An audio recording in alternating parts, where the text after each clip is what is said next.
Karnataka has announced the launch of the 9th edition of the National Bio-Entrepreneurship Competition NBEC 2026, while also unveiling winners of the third cohort of the Agriculture Grand Challenges program in a move aimed at strengthening innovation in biotechnology and agriculture. The announcement was made in Bengaluru in the presence of ITPT Minister Priyank Kharge and senior officials, including representatives from Center for Cellular and Molecular Platforms. Officials stated that NBEC 2026 will offer up to 20 crore rupees in cash prizes and investment opportunities. The competition, launched in 2017, has so far attracted over 21,000 applications and supported more than 130 winning ideas with cumulative funding exceeding 40 crore rupees.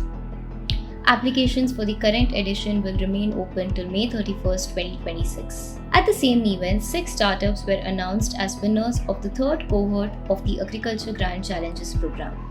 These include Biotech Innovations, Conservation Labs, Earthworks Biomat, Farms to Fork Technologies, Rootscard Agritech, and Biotech Bioplastics.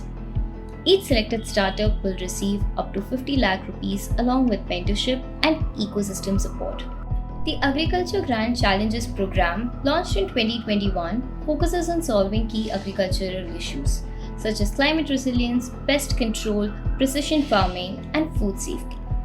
With the latest cohort, the initiative has now supported a total of 15 startups. The minister stated that such platforms are helping convert scientific ideas into scalable solutions, adding that Karnataka continues to position itself as a leading hub for biotechnology and startup innovation. Officials also highlighted that nearly 70% of the state's population depends on agriculture, underlining the importance of technology-driven solutions in the sector.